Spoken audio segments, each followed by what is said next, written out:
കോടികൾ ആസ്തിയുള്ള നടൻ മരിച്ചു കിടന്നത് പുഴുവരിച്ച നിലയിൽ, കുഴഞ്ഞു വീണ് താരങ്ങൾ. ആരാധകരുടെ പ്രിയ നടനായിരുന്നു.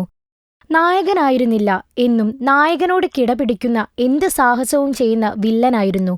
വില്ലനായിട്ടുകൂടി ആരാധകർ ബോളിവുഡ് നടൻ മഹേഷ് ആനന്ദിനെ ഇഷ്ടപ്പെട്ടു. ഒരു നായകനാകാനുള്ള സൗന്ദര്യവും ആകാരവടിവും മഹേഷ് ആനന്ദിനുണ്ടായിരുന്നെങ്കിലും ഒരു സംവിധായകരും അദ്ദേഹത്തെ നായകനാക്കാൻ ധൈര്യം കാണിച്ചില്ല. 200-ലേറെ ചിത്രങ്ങളിൽ വില്ലനായും സഹനടനായും അഭിനയിച്ച മഹേഷ് അവസാനമായി 2019-ൽ ഗോവിന്ദയുടെ രംഗീല രാജിലാണ് അഭിനയിച്ചത്. കൂലി നമ്പർ 1, കുരുക്ഷേത്ര, തൂഫാൻ എന്നീ ഹിറ്റുകളിലെല്ലാം വില്ലനായ മഹേഷ് മോഹൻലാൽ നായകനായ മലയാള ചിത്രം അഭിമന്യുവിലും വില്ലനായെത്തി. 80കളിലും 90കളിലും അഭിനയരംഗത്ത് ശോഭിച്ചിരുന്ന മഹേഷ് കോടികളാണ് സമ്പാദിച്ചത്. എന്നാൽ അത് സംരക്ഷിച്ച് തന്റെ അവസാനകാലത്ത് ആഡംബരത്തോടെ ജീവിക്കാൻ താരത്തിന് കഴിഞ്ഞില്ല. ഭാര്യ മോസ്കോയിലാണ് സ്ഥിരതാമസം. ഒറ്റയ്ക്കായിരുന്നു.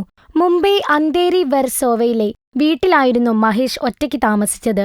കടുത്ത സാമ്പത്തിക പ്രതിസന്ധിയിലായിരുന്നു താരത്തിന്റെ ഹൗസിംഗ് സൊസൈറ്റിയിൽ അടയ്ക്കേണ്ട തുക. സഹോദരന്മാരായിരുന്നു അടച്ചിരുന്നത്. താരത്തെക്കുറിച്ച് വിവരമൊന്നും ഇല്ലായിരുന്നു. വേലക്കാരി വിളിച്ചിട്ടും തുറക്കാതിരുന്ന വീട് പോലീസും ബന്ധുക്കളും എത്തി തുറന്നു നോക്കിയപ്പോഴാണ് അഴുകിയ നിലയിൽ കണ്ടെത്തിയത്. ബോളിവുഡിനെ വരെ ഞെട്ടിച്ചിരിക്കുകയാണ് ഈ മരണം.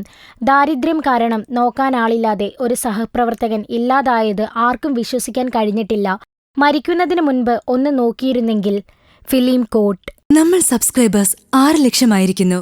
നന്മയും തിന്മയും അടയാളപ്പെടുത്തുന്ന എല്ലാവർക്കും നന്ദി. നിങ്ങളും ബെൽബട്ടൺ അമർത്തോ. നല്ല വാർത്തകളുടെ നോട്ടിഫിക്കേഷൻ ഉടനെത്തും.